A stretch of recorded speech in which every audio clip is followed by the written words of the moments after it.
So we always wait till the last minute, like someone like waiting to do their homework until Sunday to do it. How can you hear that in the songs, that you focus more on it? I think we're just able to bring them into fruition a little bit, you know, be able to, I don't know, what do you think? I mean, I think, you know, there were things recording-wise that we could get a better sound that we didn't know how to do. You know, I mean, when we were recording Grand, I think that you definitely got a very great kick sound, but there was more added to it at the studio. So yeah, it was weird. While we've had like influence from hip hop, because we're big fans of hip hop, like even from, there's definitely songs on our last album, Grand, that had that, such as Daylight and Good Old Fashioned Nightmare, which were a couple of the more popular songs. But it sounded kind of lo-fi and people didn't make the connection so much.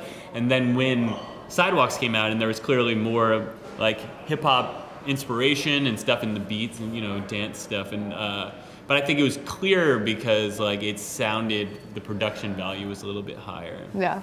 Mm. And you said a good song for on the record is not a good song for playing live. By definition. Live songs and recorded songs are two very different beasts to handle. Like, it seems that when you the live songs, sometimes the best ones are just the fastest, loudest, whatever. That's like what the crowd gets wild to, and that's kind of like what we judge a good show on, is like how wild the crowd is being. So on like our last album, Grand, we had a song called Cinders, which is just instrumental, but it's the fastest song we have, and it's always one of the wildest ones at the show. But it would never be like a single, you know. And sometimes the songs that do become singles are sort of the slower mid-tempo ones that are more melodic and whatnot. But when you play them at a show, they feel a little dull. They feel a little sort of, but it's just because it's two very different things that make a good recorded song and a good live song. So we like to take some of those, we like to make the song to be the best it can be on the record, and then adapt it to make it the best it can be for a live show. So do you already know for this record which one is the best for live? I mean, no. Yeah, when we come home from this trip, we have a lot of figuring out to do. Being that we don't really play much of this album because we don't know how. You don't know yet. We don't know how to, because it's again very different recording. You can take a million takes and you can record this part of the keyboard on one take, this part on another take, and we just got to learn how to do it. But you know, the album doesn't come out to the 21st here in Europe, and we're going to gauge that as we're not behind. The album, even though it came out in November in the States, we're, you know, just on a European schedule. So it's about time we start learning it, I think. You haven't played it in America yet? We played a couple songs, yeah, but not the whole album. Definitely. Right, I wanna talk about one song in particular, Cameras. Sorry.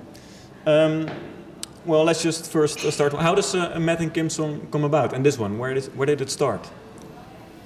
It started probably in the beat. That's where usually we start with songs. And then the melody and everything, Matt. And I mean, I guess this is really simplifying everything. But then always last comes lyrics. It's lyrics are a mofo. Let me say that. Why is that? They're not easy. It's tough because I do think lyrics are important. I think that, and it's important not to be too literal. It's important not to be too figurative. It's like this fine balance, and so we always wait till the last minute, like someone like waiting to do their homework until Sunday to do it, and then finally,